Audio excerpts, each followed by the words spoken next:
ये कहानी शुरू होती है सुमनगढ़ नाम के एक गांव से, जहां महेंद्र नाथ का कभी बहुत बोलबाला हुआ करता था।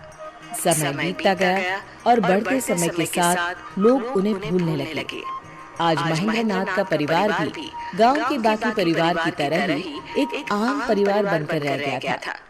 एक हादसे में महेंद्र नाथ की मौत के बाद उनकी पत्नी ने ही घर को संभाला। वो अक्सर अपनी पोती प्रिया को उसके दादाजी की कहानियां बताया करती थी। बहुत अलग से थे तुम्हारे दादाजी। इन आम लोगों से अलग थी उनकी शक्तियाँ। दादाजी के बारे में कुछ और बातें बताओ ना दादी। वो जादू करते थे ना? जादू नहीं बेटा, वो सिद्धियाँ होती हैं जो दादाजी के पास थी। उनके किस्से कितने भी बताऊं कम ही है। क्या माँ, तुम भी इससे ये सब बताने लगी? कल रात को न जाने ये क्या क्या मंत्र पढ़ रही थी। देखो माँ, मैं नहीं चाहता कि इसका ध्यान पढ़ाई से हटे। पंकज ठीक कह रहा है प्रिया, मैं तो सचा गई हूँ बेटी। जा तू पढ़ाई कर। पंकज की बात सुनकर प्रिया वहाँ से अपने कमरे में पढ़ने चली जाती है, पर उसके मन में तो बस अपने दादाजी के किस्से को जानना था। ये पापा क्यों मुझे दादाजी की कहानियों से दूर रखना चाहते हैं? ऐसा क्या है उनमें?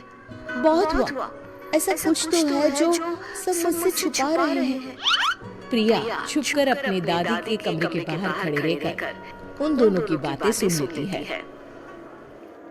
माँ, प्रिया को उस संदूक के बारे में कुछ भी पता नहीं चलना चाहिए। इस तरह अगर तुम पिताजी के बारे में उससे बात करती रहोगी तो कभी न कभी वो भी बाहर आ जाएंगे। जो छुपा होना चाहिए। पापा क्या छुपा रहे हैं मुझसे? क्या छुपाना है? कौन सा संदूक? ये सब क्या चल रहा है? तू कब तक छुपा लेगा प्रिया से इन बातों को? कभी न कभी वो संदूक भी सामने आ जाएगा पंकज। जिद मत करो माँ, वरना मुझे उस संदूक को कहीं रखकर आना होगा। मैं आज ही उस संदूक को पास के जंगल में रखकर आता हूँ। न रहेगा संदूक, न ही रहेगा प्रिया को कोई खतरा। पंकज रात के ठीक 2 बजे सभी के सोने के बाद अपने घर के स्टोर रूम में जाता है और लाल कपड़े में लपेटे एक संदूक को बाहर लेकर आता है। माफ कीजिएगा बाबूजी, पर हम इन शक्तियों को नहीं संभाल पाएंगे। अब इस संदूक को अलविदा करने का समय आ गया है। सर्दी की ठंडी रात को पंकज उस संदूक को उठाए चल पड़ता है। हवा बहुत तेज बहने लगती है। अचानक ही आंधी आने जैसा माहौल बन जाता है। अरे, ये अचानक मौसम को क्या हो गया? अगर बारिश शुरू हो गई तो मैं क्या करूंगा? तेज हवाओं के बीच जैसे तैसे पंकज जंगल में पहुंचता है और उस संदूक को वहीं रखकर वापस घर आने को लौट पड़ता है। पंकज को रास्ते में वही संदूक दिखाई पड़ता है।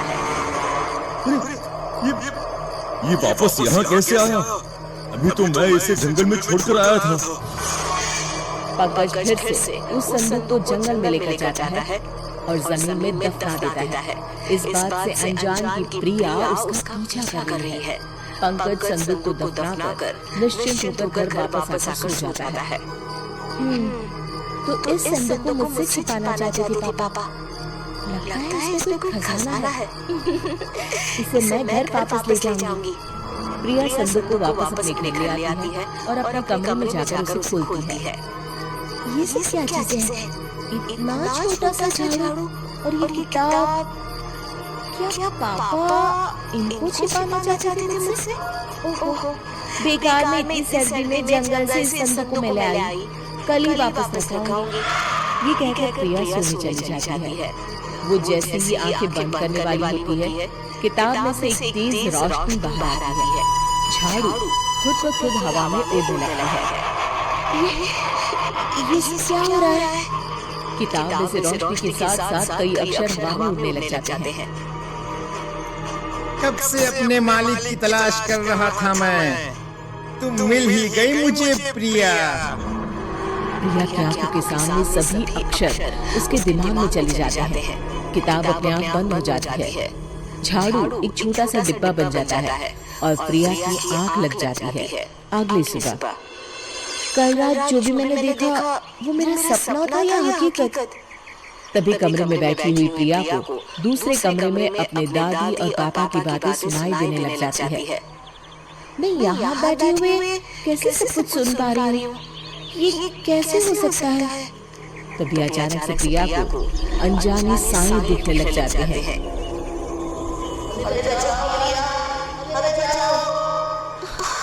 कौन हो तुम लोग? नहीं, मुझे छोड़ दो।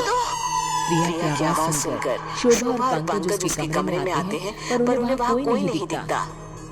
क्या हुआ प्रिया, तुम ठीक तो हो? पापा, मुझे बचा लीजिए। मैं कल वो संदूक अपने साथ ले आई थी। मुझे अब यहाँ पर अजीब से लोग दिखाई दे रहे हैं जो मुझसे मदद मांग रहे हैं। मैं ये जानता था, इसीलिए तो ये सब तुझसे छुपाया मैंने। तेरे दादा यानी मेरे पिताजी महेंद्र नाथ ने लोगों की मदद करने के लिए कई सिद्धियां ली। उन्होंने अपने बारे में तो कभी सोचा ही नहीं। कई अतृप्त आत्माओं को आजाद करवाने में और कई मजबूरों की मदद करने में ही उन्होंने अपना जीवन लगा दिया। उन्होंने अपनी सारी शक्तियां इस संदूक में छुपा कर रखी थी, पर उनके ही एक चेले ने उन्हें धोखे से मरवा दिया और संदूक चुरा लिया, और वो ये संदूक खोल नहीं सका। मुझे डर था कि कहीं ये शक्तियों को संभालने की शक्ति तुझ में ना हुई, और अगर तू ही इसकी हकदार हुई तो क्या होगा? तेरे दादाजी की सिद्धियाँ तू ही इस्तेमाल करके लोगों की मदद कर सकती है बेटा। ये आत्माएं बस तुझे ही दिखाई देगी, क्योंकि तू ही है जो इन्हें बचा सकती है। अब जब शक्तियाँ तुझ तक आ ही गई है तो भगवान तुझे हिम्मत भी देगा। तुझे बस एक गुरु चाहिए जिनसे मैं तुझे मिलवाती हूँ।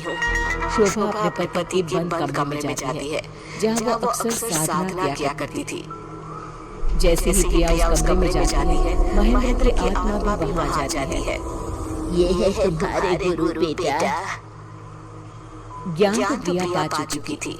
महेंद्रनाथ प्रिया को सिद्धियों की प्रयोग के नियम की शिक्षा देते हैं।